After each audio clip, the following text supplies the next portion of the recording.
Hi guys, thanks for tuning into another No Beef podcast. I am your host for the most, Bobby BOBZ. Today we've got another special guest with us today. Please take it away. Hi, I'm Sabrina. I am co-founder of the Y Project, which is a youth work organisation in southwest Edinburgh, and I'm also the youth and community development manager at a charity called Seek Sanjog, which is down in Leith. So, how long have you been doing in that position for, Sabrina? Seek Sanjog, I've been there for 6.5 years now. So I kind of started off as a youth worker and kind of worked my way up to manager. So. Okay, that's good. So, can you just let everyone know your race for me, please? So I am Scottish. I've lived here. I'm born in Glasgow, stayed there for about 10, 11 years, and then moved to Edinburgh and went to high school through here in Niddrie. Okay, that's good. That's good. That's good. Well, welcome to the show. Okay, and thank you for coming on. Okay, my first question is to you is about what's your thoughts on racism? Big question. So I actually think it's a bit of a bigger issue than what we like to think it is. I think particularly for people like me, I think it's quite easy to ignore. I think I can live in an echo chamber. I don't really know people that are racist. I work in a Sikh organisation. I'm surrounded by diversity all the time. So you can almost kind of go along thinking, oh, well, I'm not like that. So I know that, so it's not really a problem. But actually, because of the work, because of the type of things I do, you get to see actually how big of a problem it is, and it's on so many different levels. Actually, that makes it a much bigger issue.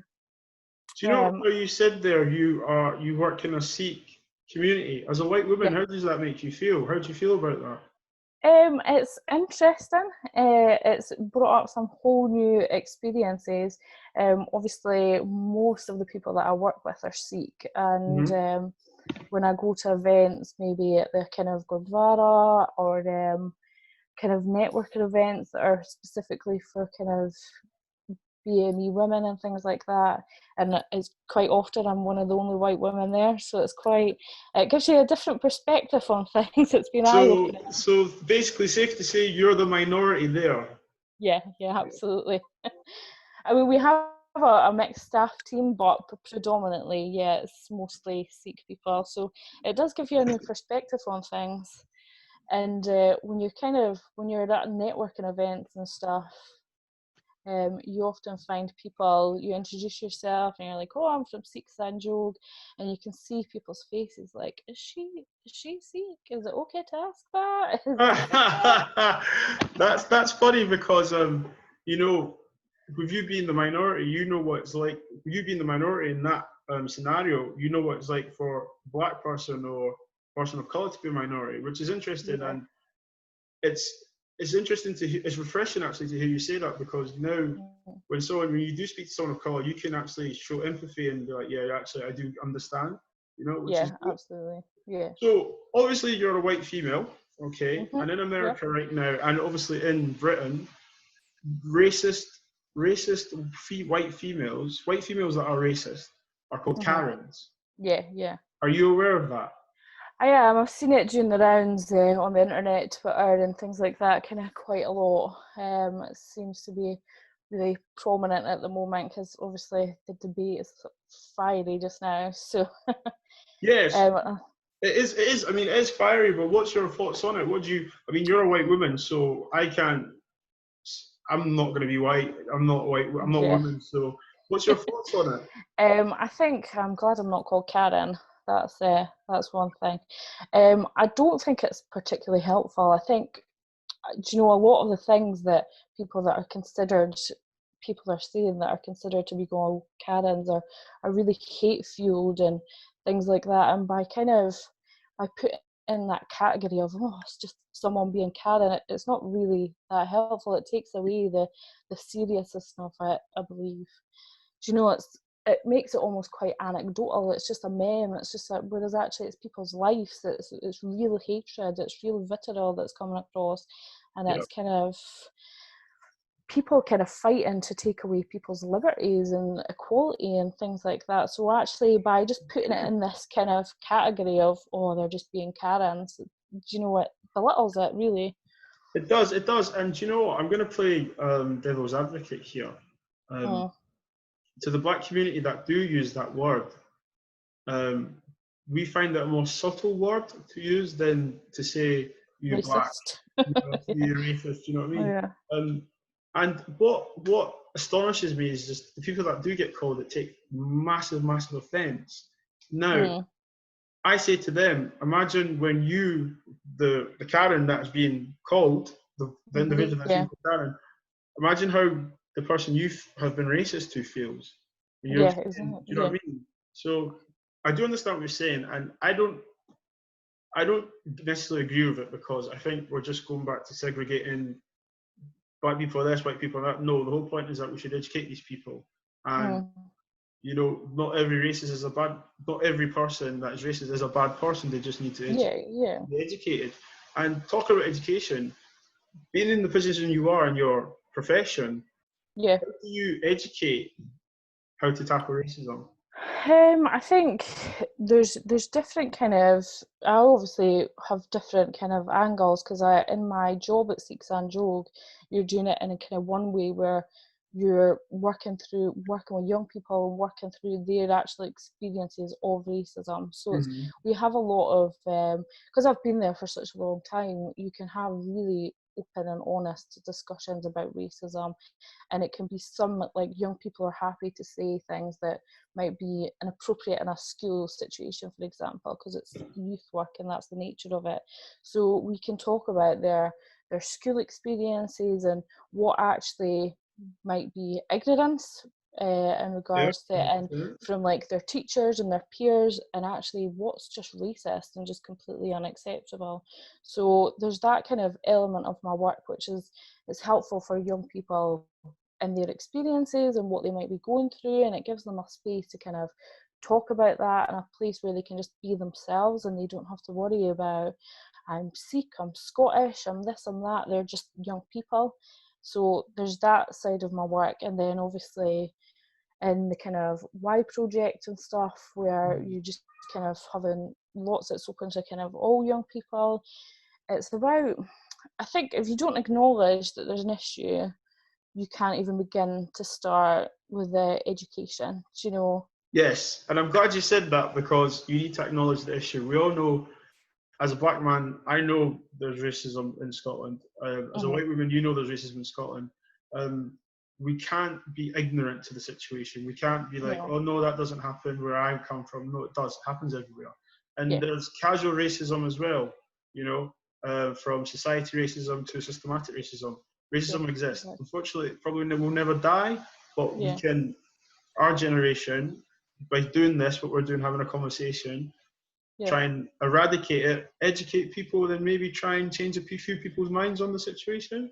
Now, as a white woman that is from Glasgow, did you find any, how do I put this, any problems coming to Edinburgh? So, for example, were you treated differently because you were a Glaswegian? A little bit at the beginning, not so much me, my mum, because my mum's like properly fiery Glaswegian, really strong accent, really kind of quite feisty. So like she had a bit of a harder time than what I did, because I think young people in general are a bit more tolerant. But my mum, like, she used to be loud. She was like a really passionate Rangers supporter, really kind of gobby, and so when if she's ever kind of like just telling you off, like, it's had that proper Glaswegian kind of twang to it. So when we first came here, it was a bit harder for her. A lot of it kind of just bantered and stuff like that, but sometimes particularly she used to like just embarrass me so much, kind of like shouting at the football and stuff like that. She was proper like crazy. Also a passionate woman. Yeah, because growing up in Glasgow, like, football was life. Do you know, you were Rangers, Celtic, and that was it. So Rangers and Celtic, there is obviously a problem there as well with sectarianism, and what is your thoughts on sectarianism as a whole? I think it's still kind of like a massive, massive issue, isn't it? I think when I was growing up, particularly in Glasgow, Mhm. people would ask you, like, are you Catholic or Protestant, before they would even ask your name, you know? Wow. And you used to see, like, because obviously when you're young, you don't really realise what it is, you know, Mhm. you'd see the orange walks and people be spray painting, like, fuck the Pope on the roads and all that kind of Yeah, stuff. And it yeah. was really, like, it was mental. It was like, it's hard to imagine actually now living in Edinburgh. You don't see it to that same extent how bad it was living there. And I have a lot of family that were kind of really, really kind of into it. Oh, You know, really?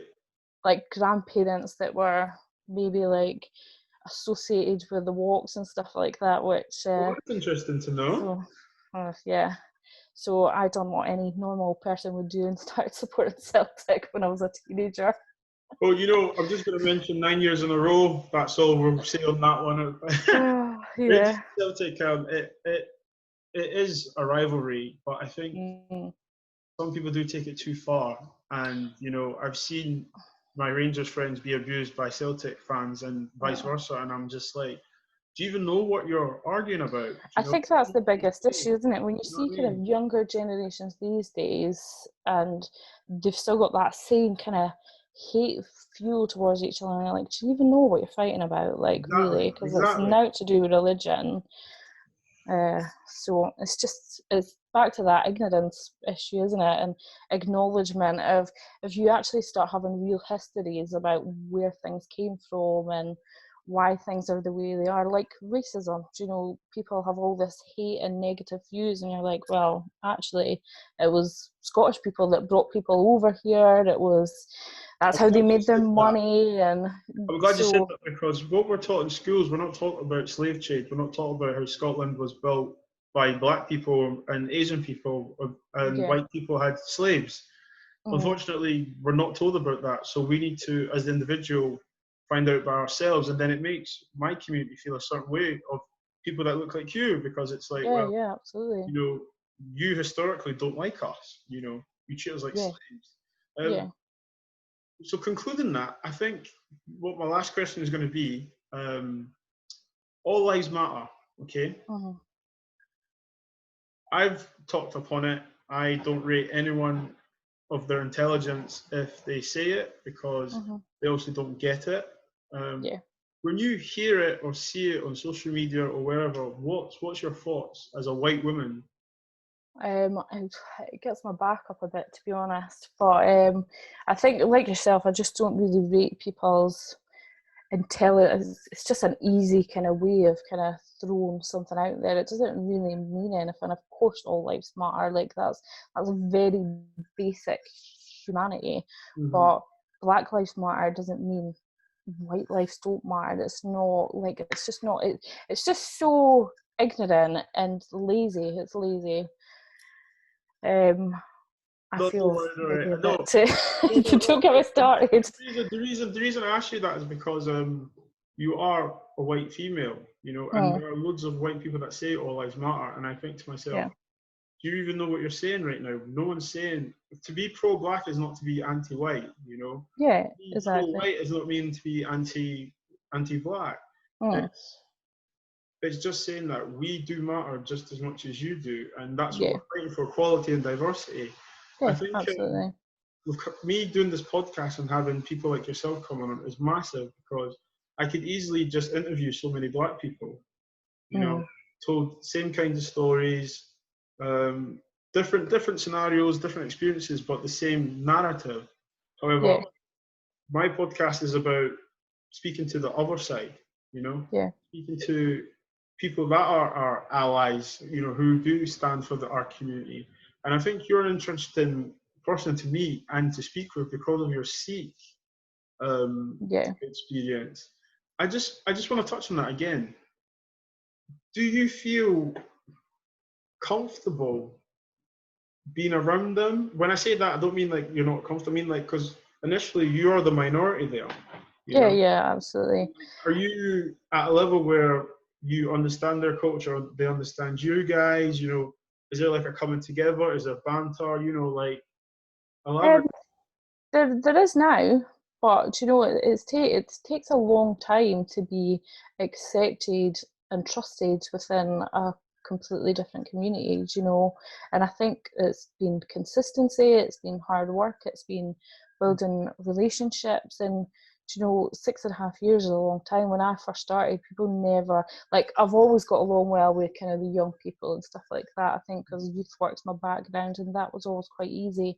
But parents and things like that, people just wouldn't talk to me. Kind of initially, they would go to someone that they recognised and kind of related to. So it's taken a long time actually, to be honest. But now I think sometimes I've been there that long, they're like, oh well, you're practically Sikh. Well, which is a It's good kind of, a good yeah, and a good it's banter to have, you know, and that makes that everyone's all comfortable. But just to go where you said people wouldn't come to you and stuff, hmm, we our community has the same problem yeah, going to people like police. We don't see many black policemen. We don't see, well, I say security guards. We do see security, but when we have a problem, the law, there's no one there of our representative that we can yeah, be like, yeah, you're going to understand what I say. Like for me in my workplace, there's not um, black representative of people I can go to and speak to about problems and stuff about race. You know, it's just white females and white males. And it's interesting you said that. I'm glad you said that because I want people that are listening to this is to say that racism, discrimination can happen any other way, any way. It's not just black and white, white and black, or anything. But for you to go through that, it makes you show empathy and understand what we go through on an everyday basis.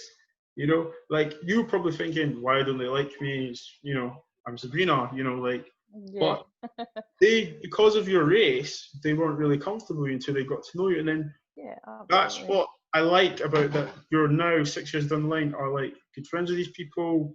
The balance is there, the banter is there because you've got to know them, you've had the conversation, and we need many people like yourself to be very open-minded. We need people like yourself to put that hand out and be like, "Hi, my name is so and so." You know, because Mhm. right now the battle I'm trying to have, I've had people who are not interested in talking to me because I'm black and so on, which is it is what it is. But at the same time, we're not going to go forward if you refuse to meet with me or talk with me and Yeah, stuff. And absolutely I just agree. like to go around and say thank you to Sabrina for coming. Safe to say there's no beef between us. Okay. Um, Also, guys, the charity. Could you just elaborate on your charity again, just so if people want to make a donation or anything like that? Which one? Um, all of them, if you want, actually, go for it. So the charity that myself and my colleague Kevin, who you had on recently, is in the southwest of Edinburgh, kind of Wester Hales and stuff, and that is, we just started that last year, and we kind of work with all young people in the southwest of Edinburgh doing youth work and kind of looking at issues around poverty and things like that. So we are the We Haven Youth Project, Okay, and we've managed to do that all in our kind of spare time, really, because we both work as well. So that's that's gone good. really, That's really good. well. And I work for Sikh Sanjog, which is a Sikh charity based in Leith, and that's been around for 30 years. And doing some impressive work around equality and things like that. And it's a really good place to be.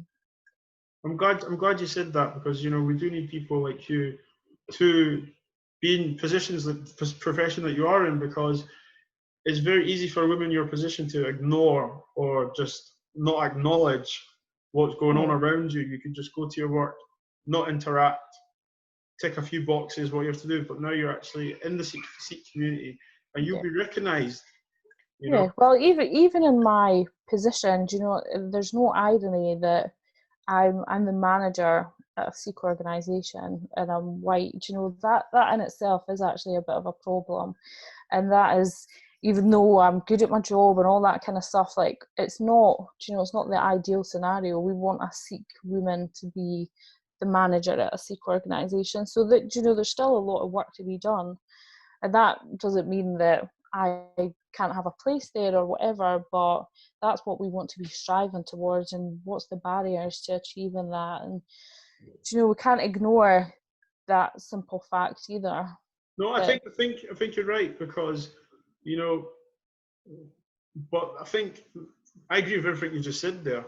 But I think the problem we have is how to encourage that. That's where I'm now. I'm the leader of the BME network in the Edinburgh Council. Now I'm trying to encourage people of colour, minority ethnics, to apply to the council for jobs. To try and make it diverse. I can say we want to be this and so on, but I need the community to engage and encourage. And then I think that's the hardest battle we're going to face, because how do you encourage your community to apply for a job or an institution where systematically none of your people are represented? Absolutely. And we have that all the time with our young people. They're just, why would you apply for a job in Scottish Government or the NHS or the council or anything like that, because you're just not represented, But it's education. If people aren't coming to you where you're at, these communities are here, they exist. They're not new. Many of them are third, fourth generation. Like, people have been here forever. So you have to, if you've not got diversity in your workplace, you have to go to where the people are at. You have to, if there's barriers, you have to find out where they are. You can't keep just taking from people and keep doing consultations and surveys and questionnaires. Like, you have to action. You need action. I'm nodding because I'm agreeing with everything you're saying. It's refreshing to hear it from a white female that says that, because it just shows that if we say it together, we're powerful. But the way systematic racism is, that we need people like you to say it. Yeah, absolutely. Then if you're saying what we're saying, we will then be heard. So I can only applaud what you do, and I encourage you to keep doing what you do. And if there's anything I can help on the council side, please hit me up. Yeah, that's a good idea. About your initial inquiry, and we're going to look to try and do something about that. I spoke to Kevin about that. So. Oh, yes, absolutely. So that's fine. So, thank you for coming on the show. No worries, it was good to meet you. Please like, share, and listen. And that's another show from the No Beef podcast. Thank you.